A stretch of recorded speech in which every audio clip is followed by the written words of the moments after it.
Tahasang pinangalanan ni Engineer Alcantara sa pagdinig ng Senado ang ilang kilalang politiko at personalidad na sangkot di umano sa maanomalyang flood control project sa kasalukuyang administrasyon. Ayon sa kanya, napilitan siyang sabihin ang lahat ng kanyang nalalaman dahil sa dami ng banta sa kanyang buhay at sa kanyang pamilya. Una ko nakilala si Undersecretary Roberto Bernardo. Kasama kami sa Laguna. Na-promote siya nag-promote siya hanggang Undersecretary. Si Yusek Bernardo ang tumulong sa akin para may talaga ako bilang District Engineer sa Bulacan First DO noong 2019, panahon ng Secretary ng DPWH si Secretary Mark Villar. Nung panahon na yun, ang tanda ko po, Undersecretary for Operations sa Visayas, si Yusek Bernardo. Taong 2022, na magsimulang magbaba ng pondo sa aking DO, si Yusek Bernardo, ang kasunduan ay 25% para sa proponent. Ang proyekto ayon kay Yusek Bernardo, ang kabuuan ng mga proyektong naibaba ni Yusek Bernardo sa aking DO ay nagkakahalaga ng 350 million na sumusunod. Nandito po. Noong 2023, ang kabuuan ng mga proyektong naibaba ni Yusek Bernardo sa aking DO ay halagang 710 million. Mula sa halagang ito, 450 million ang pumasok sa NEP, 260 naman po ang sa GAA.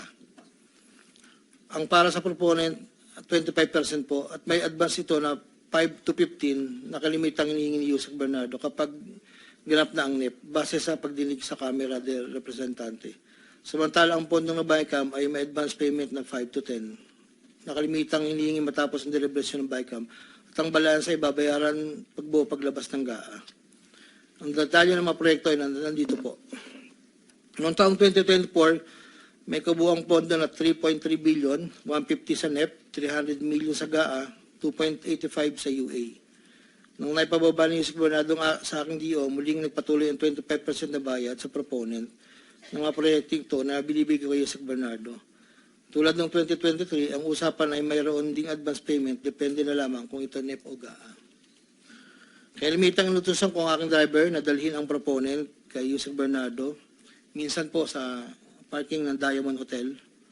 Ang detalye ng NEP 2024 ay may andito po nakasulat po. Ayon kay Yusek Bernardo, ang GAA insertions ng 2024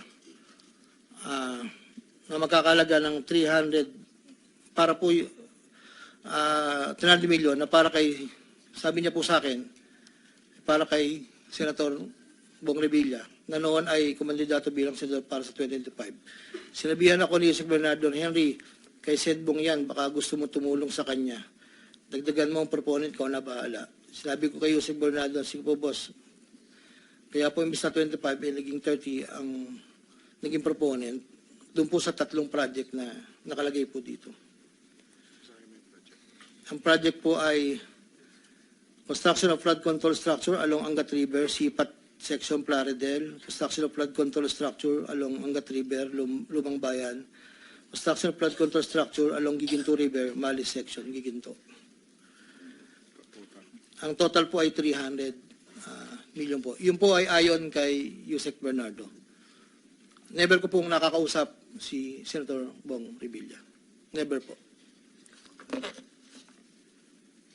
Makikita sa listahan mga proyektong galing sa UA 2024 na hindi lamang flood control ang mga proyekto, subalit ang proponent ay naglalaro sa 25 hanggang 30%. Noong taong 2025, proyekto at kung saan susumahin na 25% ng proponent ay may halaga na 150 million. Hindi alam ni Senator Joel na flood control ang mga proyektong nailan sa kanya dahil ang aking pagkakaalam ay ayaw po ni Senator Joel ang project na flood control. Ang halagang 150 million dila ko sa rest house sa Barangay Igulot, Bukay, Bulacan, na iniiwan ko po sa tao niya na ang nagangalan lang pong Peng. Sinabi ko kay Peng na pakibigay na lang kay boss, tulong lamang yan para sa future na plano niya. Hindi po nila alam na doon galing yon sa flood control. Matapos po na hindi na po kami nagkausap. Sa kay Senator Jinggoy naman po, sa pagkakatanda ko, nasa 2024 budget hearing kami sa Senado. Kasama ko si Yusek Bernardo sa pagitan ng alas 9 hanggang alas 10 ng gabi. Habang kami naghihintay, tinanong ako ni Yusek Bernardo kung mayroon pa akong gustong lagyan at mayroon pang available na 355 si SJE. Ayon po kay Yusek Bernardo. Sabi ko po, boss, meron naman. Sagot ni Yusek Bernardo, sa akin, ipasok ko agad sa kanyang listahan ng oras na yun. Agad-agad po akong nagpagawa ng listahan sa staff ko at sa loob ng 10 to 15 minutes, pinasa ko na po ang listahan kay Yusek Bernardo. Ito po ang listahan ng mga proyekto na banggit. Ito po ay puro pumping station po with floodgates. Ito po ay phase 3. Dahil may nauna na pong phase 1, phase 2. Ito po ay 7 project. Meron pong 360 million, isang 45, isang 50, dalawang 40 million, na may kabuang 355. Ang proponent po nito ay 25% at binigay ko yung Yusek Bernardo, kasama ang may iba pang proponent na mga pondong binaba niya sa akin para sa taong 2025. Wala po akong direktang transaksyon o direktang pakipag-ugnayan kay Senator Jinggoy. Pangapat, Congressman Elsaldi ko. Noong August 20 o September 2021, nagkakilala kami ni Congressman Saldico sa isang pagtitripon meeting sa Shangri-La, Bonifacio. Doon ay napag-usapan namin ang plano ni Kong Saldi na sumubok na magbaba ng pondo papunta sa aking distrito para sa iba't ibang proyekto. Pagkalipas ng higit kumulang na isang buwan mula sa aming unang pagkikita, ako ay nagpasa sa kanyang listahan ng mga proyekto na may kaugnayan sa flood control at ang mga proyekto yung tayo lumabas sa General Appropriations Act of 2022 na nakakahalaga ng, dito po, 1, 2, 3, 4, 5, 6, 6 na proyekto po ito. At ang pagkakatanda ko po ito ay 519 million, ang una po. Sa pagitan ng 4 na taon, mula 2022 hanggang 2025, naging tagapagtaguyod si Kong Saldi ng mga proyekto sa Bulacan First. May higit kumulang 426 na proyekto. Ang kabuang halaga ng proyekto na ito, ayon po sa nalakap kong record, ay hindi bababa sa 35 billion, 24 million pesos. Million or billion? Billion, Your Honor. Nandito po yung summary. Pwede ko pong state, Your Honor. Go ahead. Sa taong 2022, yun po yung una, bycam lang po ito ayon sa record ko po. 519 million.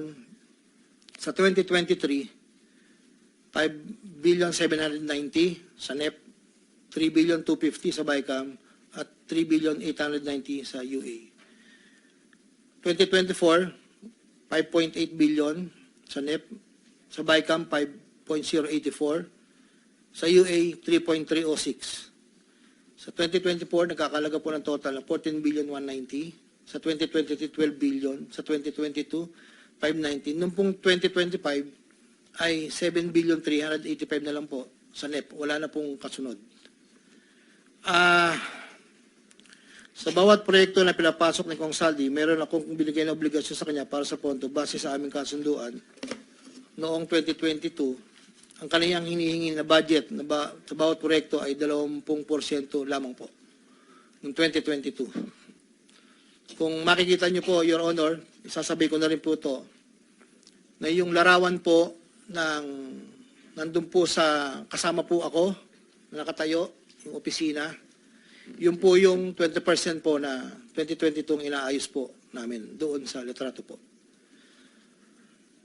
Subalit nung taong 2023 hanggang 2025, ay tumaas ng porsyento ng 25% po.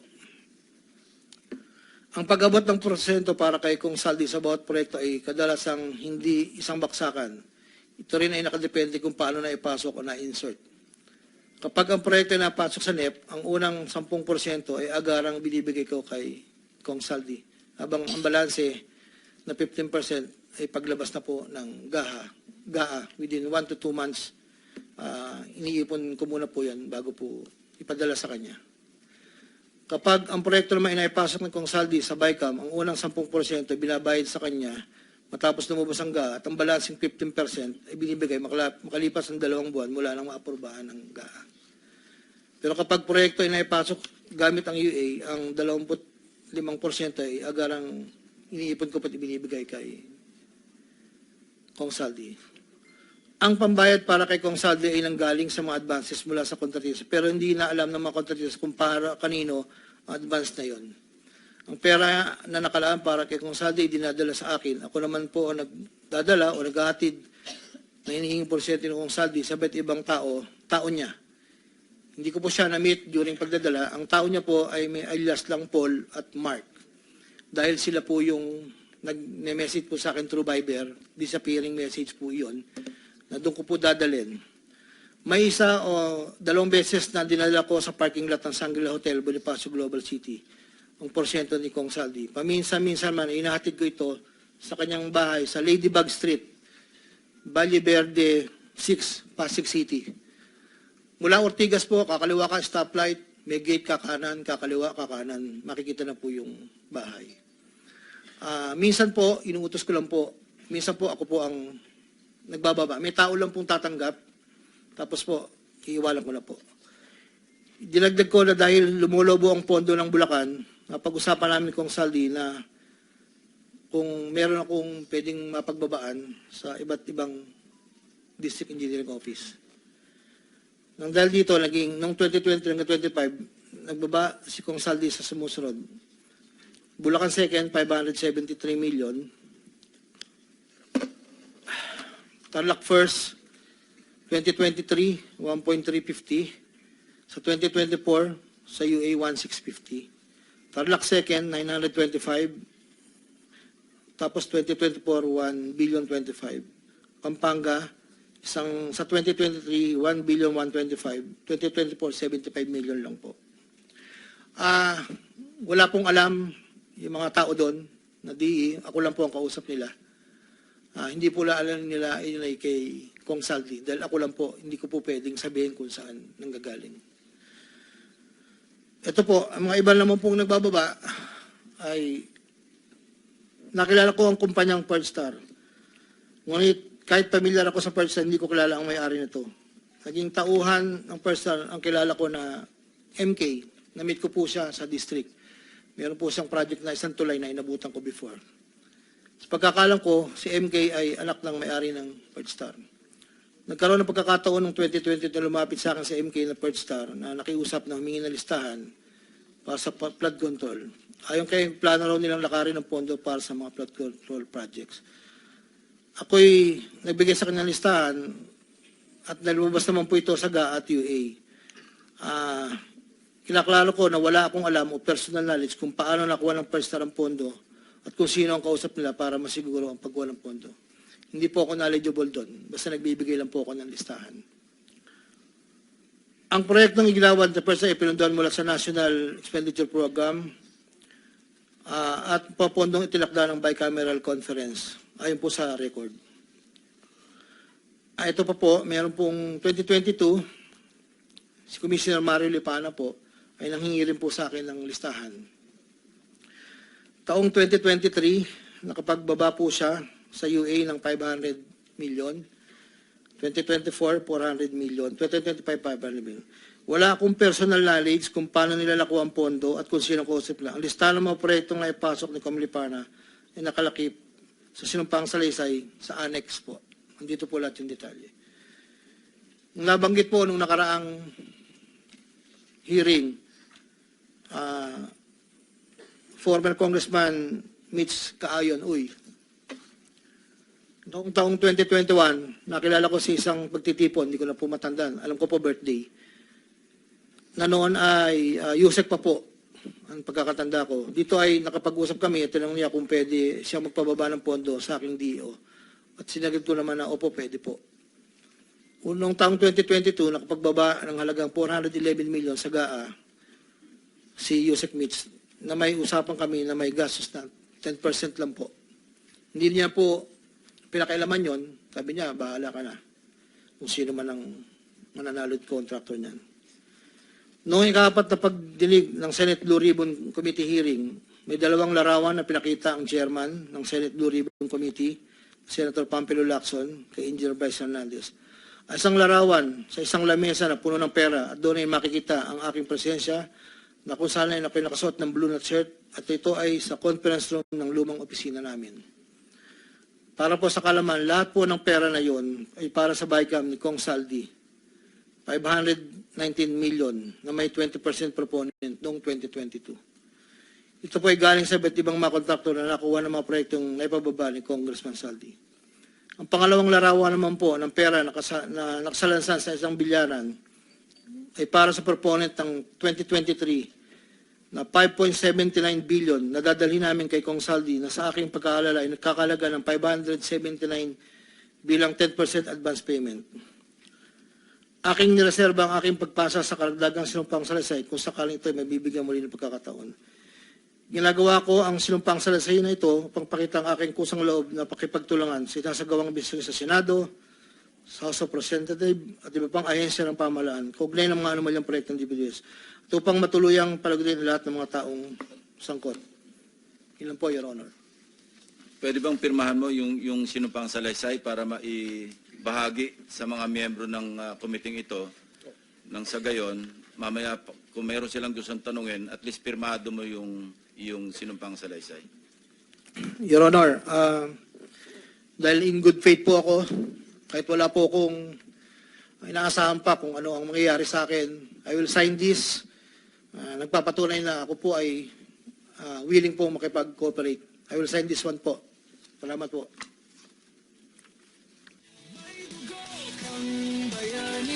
Kaya ikaw ang pinili, mag-aahon sa bayan, sa sinadlak ng pusaali,